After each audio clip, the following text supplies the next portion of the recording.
but they usually start up better than weed eaters. So I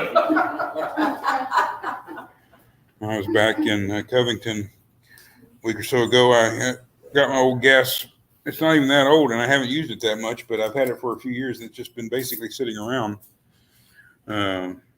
Gas weed whacker, and I thought, well, this will probably put me in the hospital trying to get this thing started, and it fired right up on the first try, and I was going to bring it back here because my landlady has not been taking care of the stuff like she's supposed to, and I was going to knock some of the stuff down, and it was in the back of the truck that didn't want to get out of second gear, so it's still over there and probably will be for a while. So my wimpy little electric one I have over here doesn't do the job. But anyway, computers are a blessing and a bane. We will not be having Sherry live today, I don't think. She is en route to Westport with her brother. They're going to spend the night with their folks. So she'll have to watch some other time. Exodus chapter 16. Let me go ahead and put that in there. I'm not got all my ducks in a row this morning.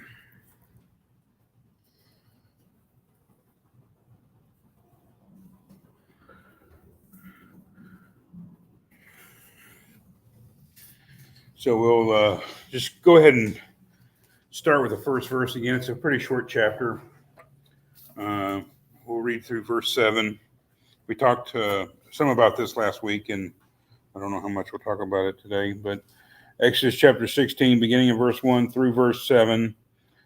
Then they sent out from Elim, and all the congregation of the sons of Israel came to the wilderness of Sin, which is between Elim and Sinai, on the 15th day of the second month after their departure from the land of Egypt. The whole congregation of the sons of Israel grumbled against Moses and Aaron in the wilderness. The sons of Israel said to them, Would that we had died by the Lord's hand in the land of Egypt, when we sat by the pots of meat, when we ate bread to the full. For you have brought us into this wilderness to kill this whole assembly with hunger. Then the Lord said to Moses, Behold, I will rain bread from heaven for you, and the people shall go out and gather a day's portion every day, that I may test them whether or not they will walk in my instruction. On the sixth day, when they prepare what they bring in, it will be twice as much as they gather daily.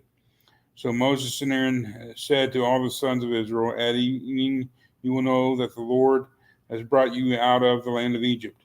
In the morning you will see the glory of the Lord, for he hears your grumblings against the Lord. And what are we that you grumble against us? Okay, any thoughts on this passage?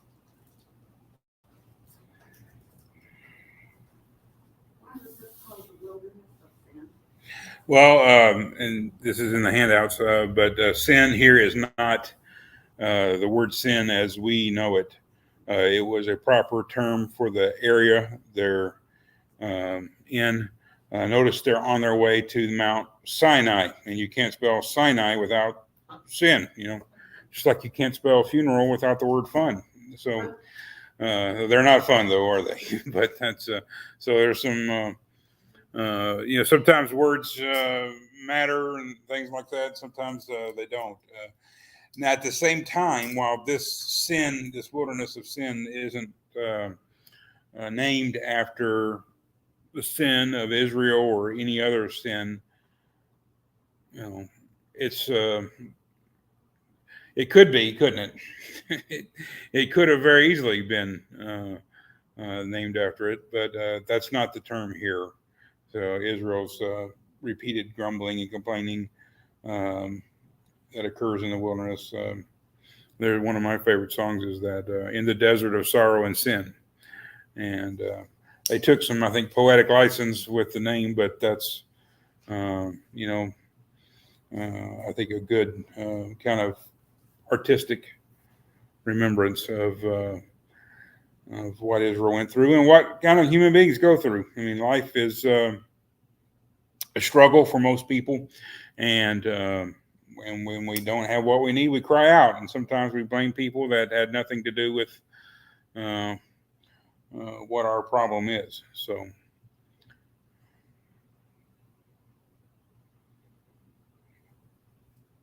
In verse 5, it says, in the evening you shall know that it was the Lord that brought you out of Egypt. Okay. That's verse 6, yes. Yeah. And I don't know, like there's lots of references throughout the record of things about manna. But coming up is the only one that I know about the quail at night. Okay. And I assume that every evening they also had meat. That was one of the things that they were grumbling about. No, they want meat too. Yeah. And the quail sneaks up and bites them later on. It's a long time down the road, but yeah. Okay, so I know that they had animals with them. Yes. They had their flocks and stuff. But it sounds like that God was providing that meat for them on a regular basis at night. It's an interesting observation. Of course, when you take something out of your flock, you're kind of reducing your reproductive population of your animals too, and that requires slaughtering and all of the things that go along with that, preservation of whatever's left over and things like that. How many people in here have eaten quail? Raise your hand if you've eaten quail. They're pretty tasty, aren't they? To me, they're like chicken, only a whole lot better. Everything tastes like chicken. Well, quail tastes like chicken, but a lot better. And but they are a lot of work. They're not very big, and you could kill and eat what you needed, and you wouldn't have leftovers. Like in America, we eat big birds. We eat chicken, we eat turkey, and we have pieces or slices of those birds. And in a lot of the ancient world, even today, even the ancient cultures, they still eat dove, quail. What we call dove, you can call it also a pigeon or squab. And in the market, Jesus says, are not 2 sparrows sold for a penny? So they were eating sparrows. Yeah. And maybe you put it in a pot of water, make soup, and get make flavoring more than just actual protein from it. My cat brought me a sparrow at 10 o'clock at night a while back, brought it right in the house, and look what the cat dragged in. I've been trying all year to really screen her and make sure she's not coming in with a dead animal. She's brought in 3 mice and a bird, and the mice were all alive when she brought them in. They didn't last too long, but they were alive then. So I got to get better at screening. I got to become a better doorman. She ate the mice, and the bird, I don't know, because I tossed it out. The next day, she brought it back to the front door. I threw it over into a bunch of bushes, and I don't know what happened after that. So, but they they are, their chicken would have probably been available to Israel at the time. Turkeys were not. Turkeys are a New World bird. They're over here, so they didn't have access. They do, I think, meet the qualifications for a clean bird. So Jewish people today can eat them if they're observant, as long as they're processed in a kosher manner or whatever that involves. But they would eat these little birds, and they could eat, probably several of them in a meal, and that's how God is choosing to feed them. And when I was in South Texas, actually 2 of the families were developing some property. I think about it at 45 minutes or so north of town.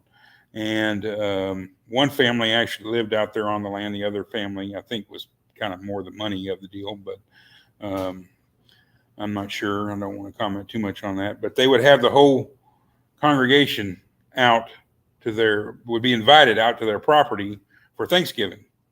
And the only residence out there was a 2-bedroom, 1-bath mobile home. And everybody went out there. If you could go, you went, because the food was so good, and they were such good hosts and everything. And one of the things they would always have is a whole bunch of quail. They'd have turkey for Thanksgiving, certainly, but they would have just a ton of quail. And it was always really good. And maybe even some dove, because we'd all go, all the men folk from the congregation would go out there and dove hunt at the end of summer. So I never really liked dove that much. It was always a little too gamey for me. I might like it now, but it's been a long time since I had any. But the last time I had quail, they were very good. So it's God is providing for them, and he's providing for them well. He's the manna is not just bland, flavorless bread; it's delicious, and the quail are delicious. Yes, ma'am. In that 6th verse, since it hasn't said that he's giving them the quail yet, I'd always thought of it that at evening you will know that the Lord has brought you out of Egypt. At the nighttime, they're wishing for bread for the next day. They're maybe hungry or all like that, but they know that they were rescued out of Egypt. Then in the morning, they get the manna. And then, of course, the evening would repeat again. Okay, want bread for tomorrow, and sure enough, tomorrow they get it. And that's the way I always look at it. That's a good way to look at it. And it's, we haven't mentioned the quail yet. It's coming up. This chapter is kind of hard to subdivide. I subdivided it the way I did, so we wouldn't have to go through all 21 verses at once. But it is fair to say at this point the reference to the evening has not included the reference of the quail. Of course, we're not too many of us, maybe some of us are going through this material for the first time, so we know the story. Israel would go through it once for the first time, and then after that, they're repeating the story, and they know the quail are coming as well. But, Israel is complaining. Moses brings their complaints to God. God responds with the word, and then God will respond with a deed. And Moses also kind of, don't blame me, I didn't do it kind of thing. And it's true, they're grumbling against Moses. And we've looked at this repeatedly as we've gone through Exodus. Moses is to be, in a sense, to be God to Israel. They are supposed to look at, I will make you as God to them. I will make you as God to Pharaoh. So it's not that Moses is God, but he is to have such authority that when they are questioning Moses, in reality, they are questioning God. God can't take care of them, even though he brought them up out of the wilderness. Even though while they were, or brought them up out of Egypt, even though while they were servants in Egypt, God made sure they still had food to eat, water to drink. They had their needs met aplenty. And there was a certainty there. That's why they went to Egypt in the first place, wasn't it? Because there was no food. They went there in a famine. So you're bringing us out of the place in which we were saved from a famine. It looks like you bring us right back into a famine. And, it's one of those things, Jesus has to teach his disciples how to pray. Pray in this way. And one of those things he'd asked for is to give us this day our daily bread. Instead of, where is my bread? Father, please give me my daily bread. So it's kind of not, what us husbands hear a lot, especially early in the marriages. It's not what you said, it's how you said it. It's kind of one of those things. It's not so much what Israel said, it's kind of how they said it. God knows you need all of these things. He knows they need bread. They're following along the journey. He is testing them. He's going to test them with how they collect the bread, how they collect the manna. They've got to obey God in these kind of little things, in a sense, before they can hope to obey God, or before God can ask them really to obey him in a big way. And if they can't handle on a Sabbath, how are they going to handle war, which is looming? So they are grumbling against Moses. It is, kind of chronologically, we don't have all of the details in the telling of the story yet, but God in the evening and in the morning. And that's when God visited Adam and Eve in the garden, wasn't it? In the cool of the evening, in the times of transition. We kind of sense the presence of the Lord, perhaps. And you will see the glory of the Lord in the morning. So it's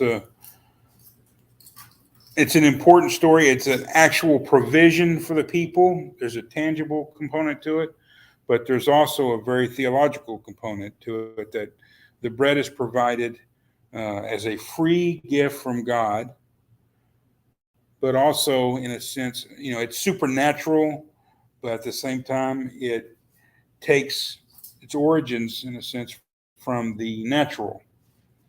From the dew becomes the bread.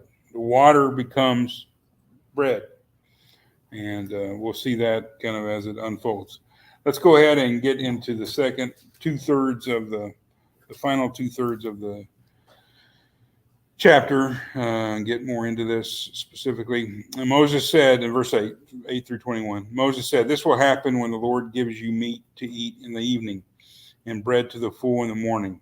For the Lord hears your grumblings, which you grumble against him. And what are we? Your grumblings are not against us, but against the Lord." Then Moses said to Aaron, "Say to all the congregation of the sons of Israel, come before the Lord, for he has heard your grumblings." It came about as Aaron spoke to the whole congregation of the sons of Israel that they looked toward the wilderness, and behold, the glory of the Lord appeared in the cloud. And the Lord spoke to Moses, saying, "I have heard the grumblings of the sons of Israel. Speak to them, saying, at twilight you shall eat meat, and in the morning you shall be filled with bread, and you shall know that I am the Lord your God." So it came about at evening that the quails came up and covered the camp. In the morning there was a layer of dew around the camp. When the layer of dew evaporated, behold, on the surface of the wilderness there was a fine flake-like thing, fine as frost on the ground. And when the sons of Israel saw it, they said to one another, "What is it?" For they did not know what it was. And Moses said to them, "It is the bread which the Lord has given you to eat. This is what the Lord has commanded. Gather of it every man as much as he should eat. You shall take an omer apiece, according to the number of persons each of you has in his tent." And the sons of Israel did so, and some gathered much and some little. When they measured it with an omer, he who had gathered much had no excess, and he who had gathered little had no lack. So every man gathered as much as he should eat. Moses said to them, "Let no man leave any of it until morning." But they did not listen to Moses, and some left part of it until morning, and it had bred worms and became foul. And Moses was angry with them. They gathered it morning by morning, every man as much as he should eat. When the sun grew hot, it would melt. Okay. What do we think about that?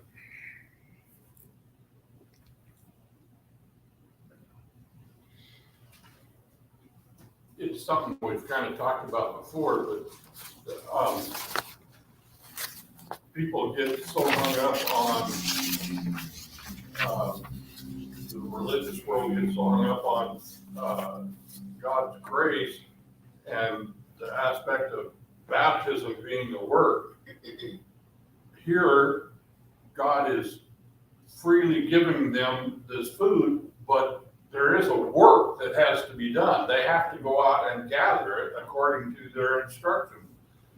God, there's always, or most always, there is something that the person has to do to receive whatever it is God's giving them. And here's another case of it. They have to, God's given it, he's laid it out there for them, but they have to go out and get it, work to get whatever he's provided, and do it according to his instructions, because if they do too little or too much, bad result. And so it's, again, these things were written aforetime for our learning. When God tells you to do something, he wants you to do it, and he wants you to do it the way he told you to do it, or the way that he showed you. It's certainly, a baby step. I mean, the law of Moses is going to be much more intricate and complicated than this. And the commandments, ultimately, the people who eat this bread die in the wilderness. So it's there's a lot of theological lessons we can take from this. But we've said repeatedly that in this story, we see the divine action is intended to elicit a human response. And this bread is freely given. They're not having to grow grain. They're not having to harvest grain. They're not having to mill grain into flour. They're not having to bake bread.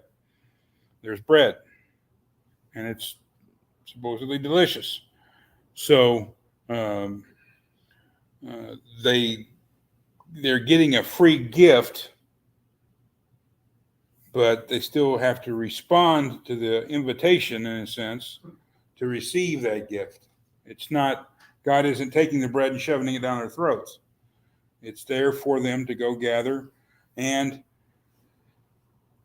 there's, again, this call for obedience is pretty simple. There's a little twist to it in that there's, a special day coming up and you've got to prepare for that day. But you can't overindulge. You can't keep it. You can't store it out. It's not so much you can't go gather all the bread you want. It's that you can't accumulate.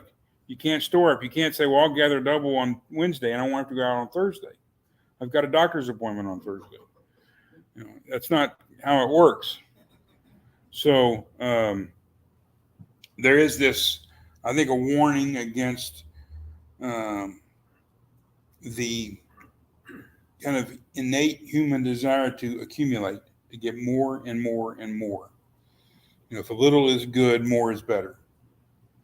And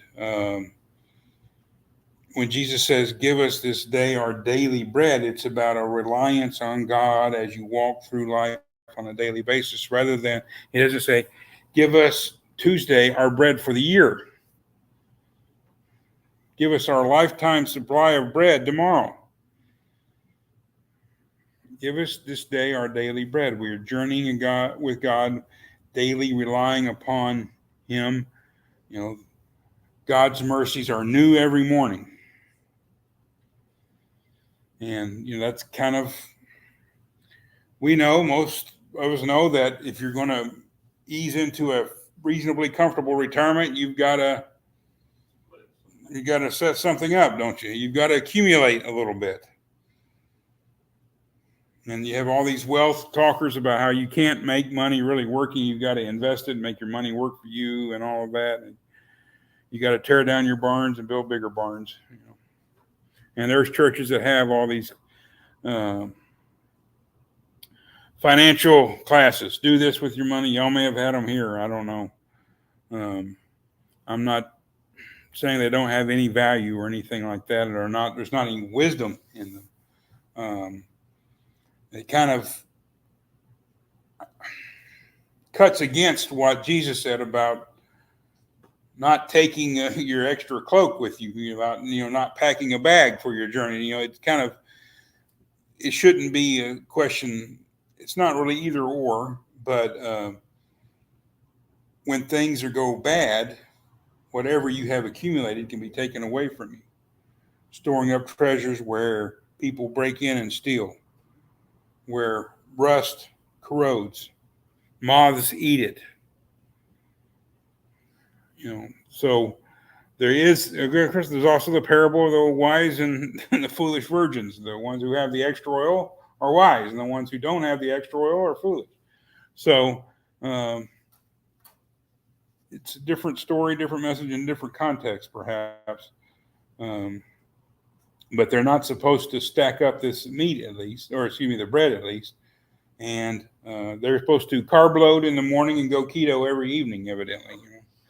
Have your bread in the morning and your meat. Maybe that's a path towards the new diet. Have you ever tried Ezekiel bread? Have y'all seen that in the grocery store? Ezekiel bread. It's I like it. A lot of people don't. I think it's very tasty, and it's got a lot more flavor to it than bread does. They don't use flour; they use sprouts and stuff like that. And you have to keep it frozen. It doesn't keep very good, at least refrigerated.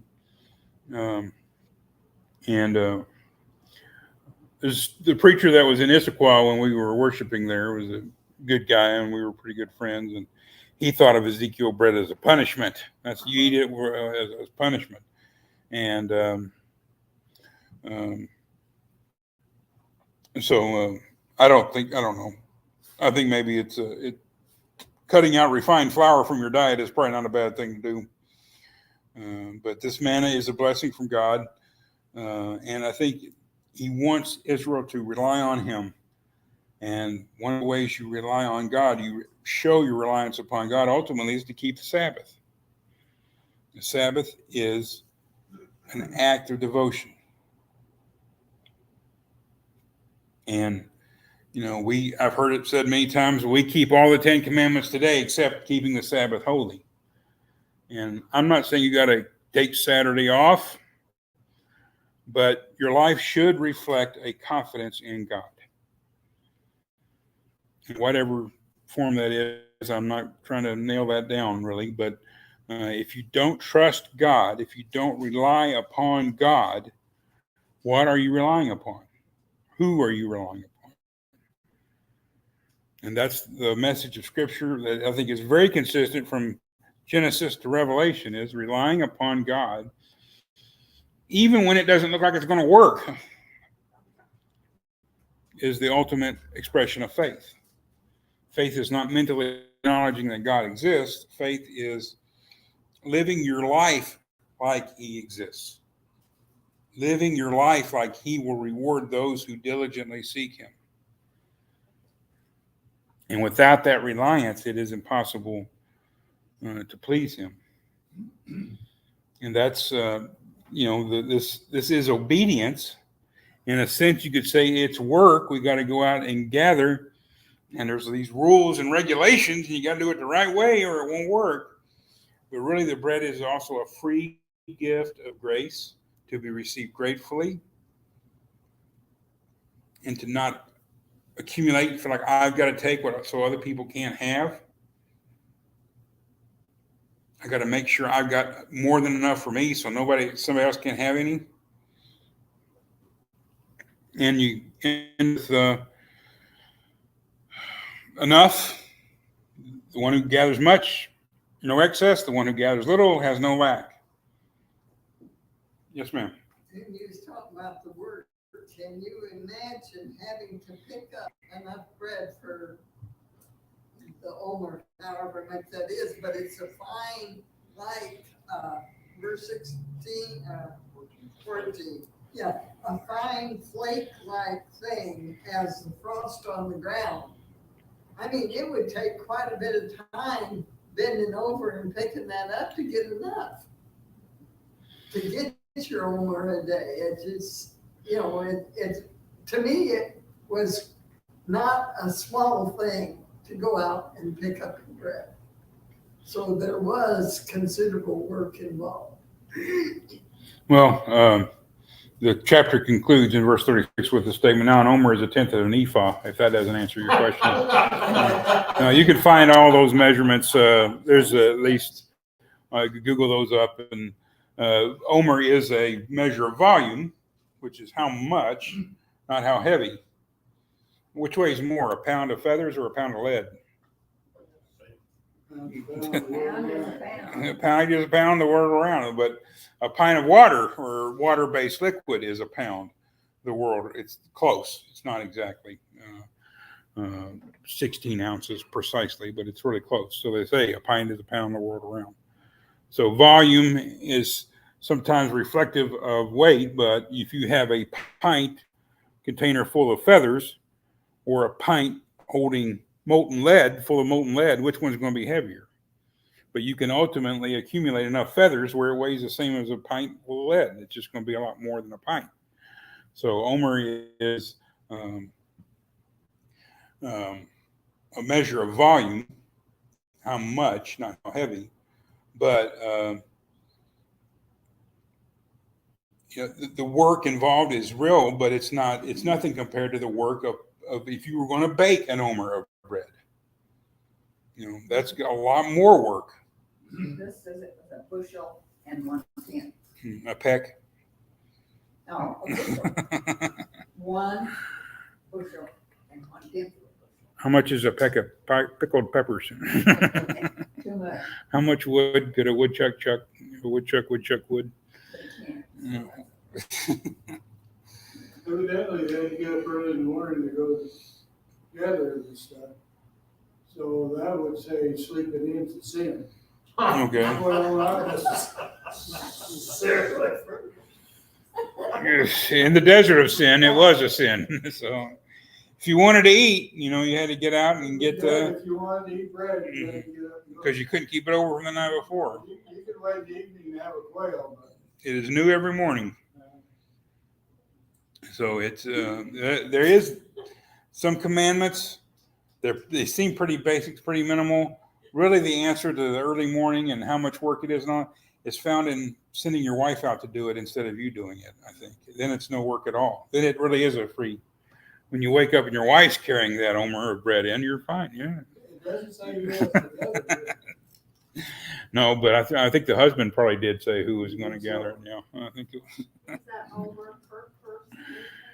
It kind of looks like something like that, a moment of peace. But ultimately, if you weren't right dialed in, it was okay. You weren't going to have a lack. And if you had maybe a little too much, one of the things I don't like about going to some restaurant, particularly like barbecue joints, and I love barbecue, but I hate when you go there and I'll have an order of barbecue brisket or something. And the first thing they do is lay a piece of butcher paper on top of a scale, and they slice off and they put it on there. And if it's 1 ounce over what it's supposed to be, they'll take some off, and then they have to put a little bit back. And I hate all of that. We're trying to be this. We're going to give you 4 ounces of barbecue, and that's it, not 4.12 ounces of barbecue. And most of them aren't that chintzy, but that's kind of a. This is obedience, and there are requirements of it. But I think the overall message is that God will provide enough for his people, that there is no lack, and there is no value in amassing an abundance, that the bread will be there every day. Until Sabbath. Let's go ahead and look at the last 14 verses. I tried to give up this chapter a little early. Verses 22 through 36. Now on the 6th day they gathered twice as much bread, 2 omers for each one, when all the leaders of the congregation came and told Moses.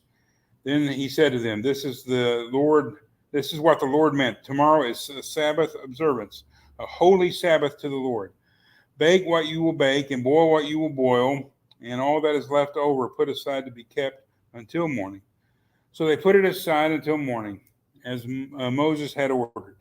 And it did not become foul, nor was there any worm in it.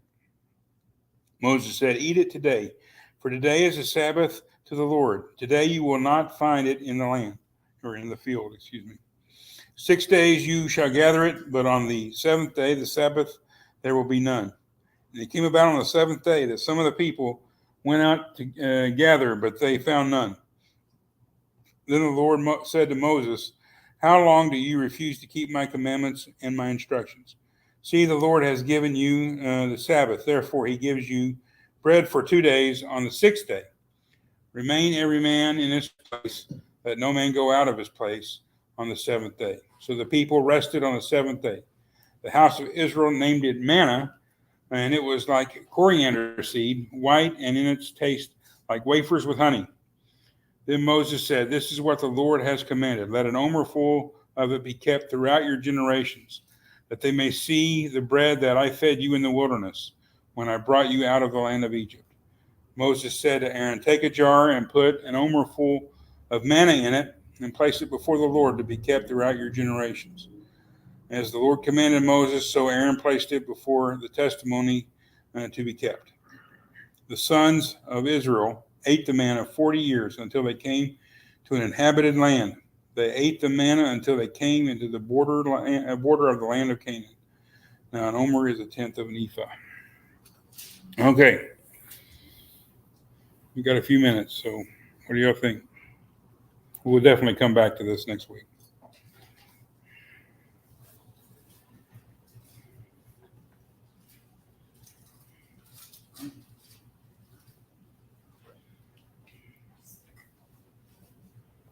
you like to eat manna 40 years?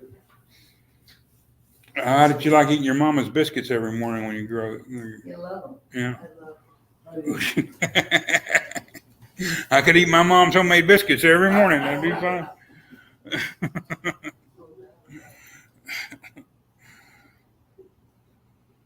one that was kept for 40 years, is that maybe part of what was put in when they built the altar? In the Ark of the Covenant. Ark of the Covenant, they kept things like that Hmm. too.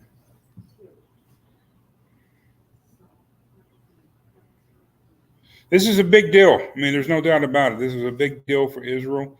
It's, when Jesus is in his ministry and he feeds the masses, they say, so what? Moses fed us for 40 years in the wilderness.